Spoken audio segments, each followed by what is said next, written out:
keeps telling me to quit and not go where I'm going. But I'm never ever gonna stop, and there's no sign of slowing. Ooh, now moving backward.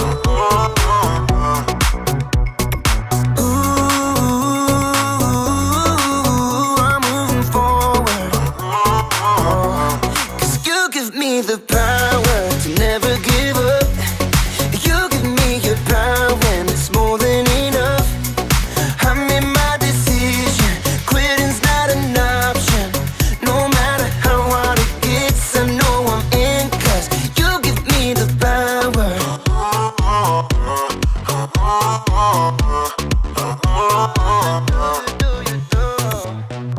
I'm committed to your plan, so I'll follow all of my days.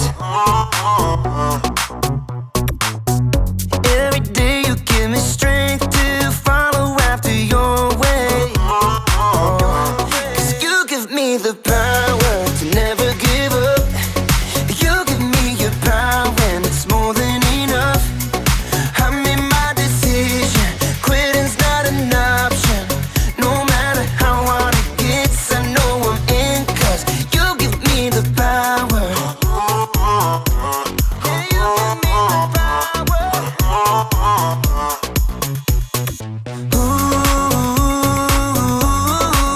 now moving backward. Ooh,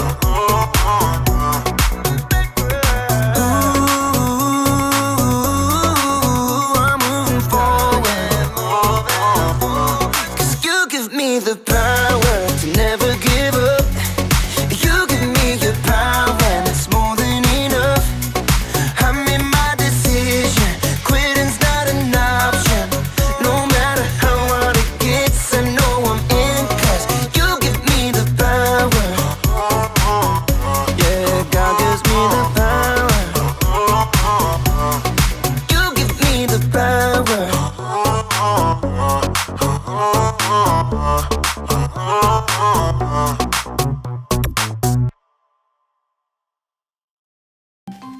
Welcome to Story Lab. This week, we're talking about grit, while we take a look at the story of a group of people who were stuck between an army and, well, the Deep Red Sea. Oh, and we're also going to be doing this.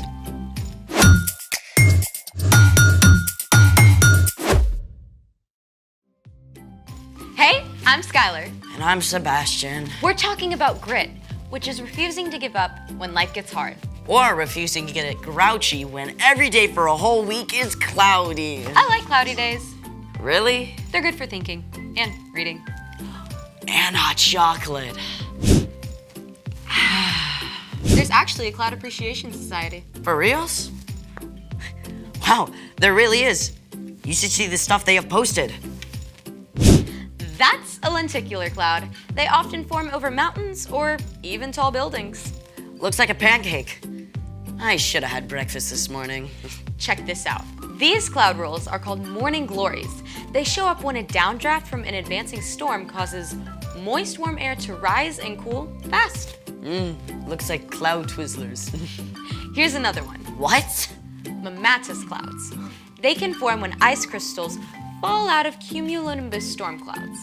I'm pretty sure that's a set of a Marvel movie. I've changed my mind. I think every day should be a cloudy day. Good, because we're about to make our own cloud right now. Yes! Let's make it! Step 1, find a large glass jar. Done. Step 2, fill a cup with ice cubes. So far, so good. Next, you're gonna want to take the lid off of your jar. And step 3, boil some water. And then pour it in the jar. Make sure you get a grown-up to help.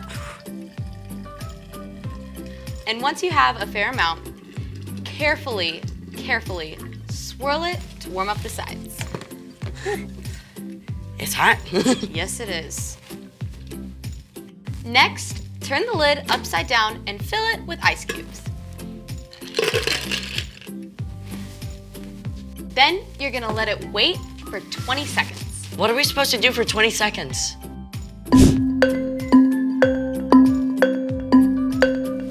This next part has to be fast.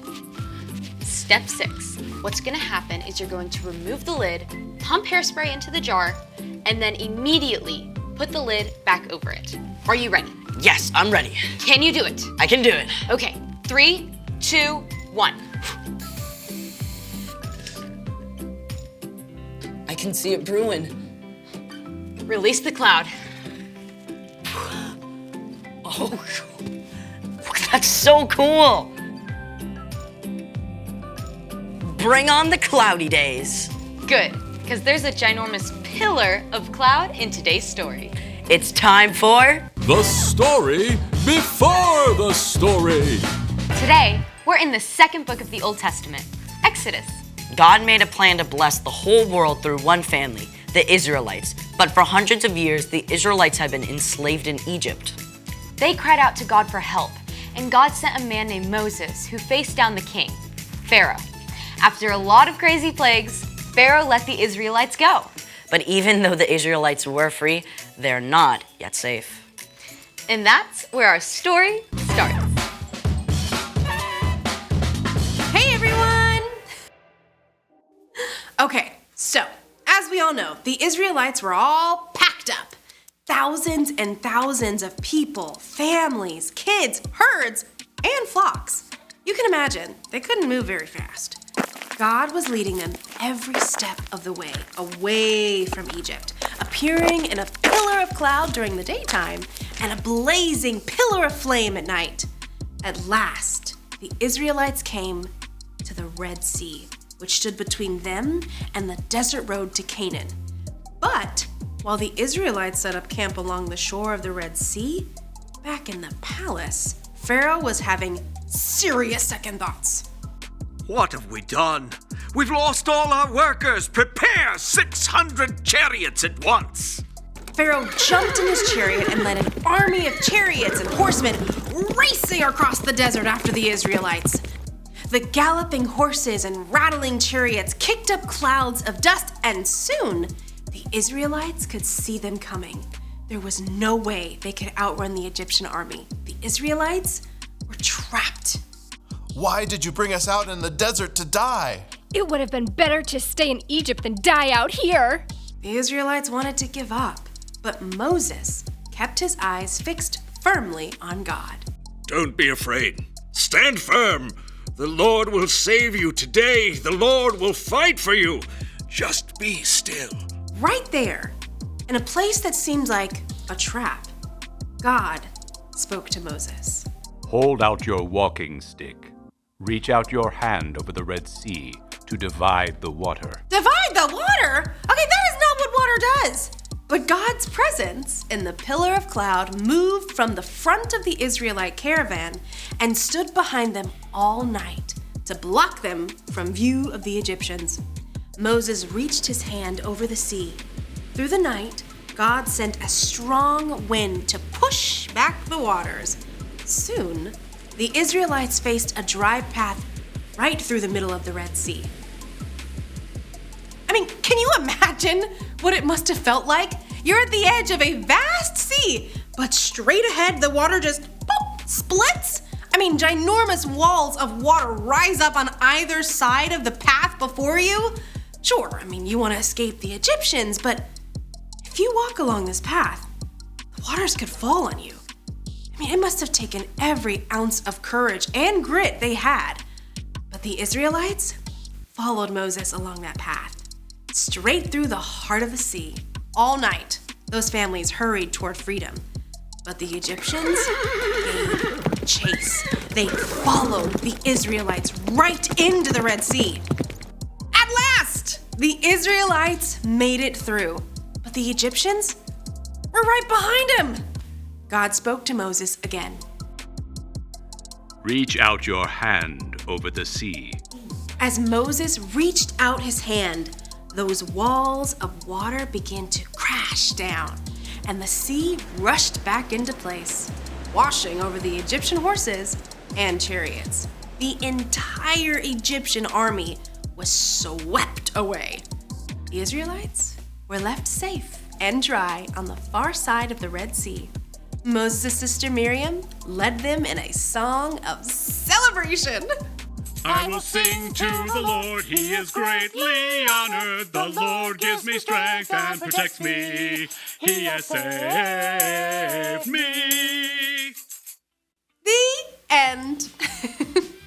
Whoa, things must have felt so out of control for Moses and the Israelites. Oh, for sure. But God was in control the whole time. God opened up a way for them to just keep going. So, what's our part in the story? Well, there are some times when you feel stuck, right? Like maybe one particular subject at school is super hard for you and you feel like it'll never get easier. Keep going. Because God knows what you're facing. God will walk with you the whole way through. Or you're just starting in a new school and you haven't been able to make friends just yet. Don't give up. God can help you find friends when you least expect it. And best of all, God gave us Jesus to show what it looks like to keep going. Exactly. I mean, Jesus didn't give up loving us, even though it cost him his life. And when we follow Jesus, we have the power of the Holy Spirit to keep going too. That is amazing news. Isn't it? All right, I'll see you guys next time. Bye. Bye, Erica. So here's the thing.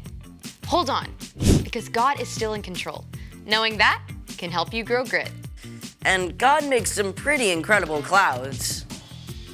Is that a dog? That's definitely a werewolf howling. Thanks for joining us in the Story Lab. See you next time.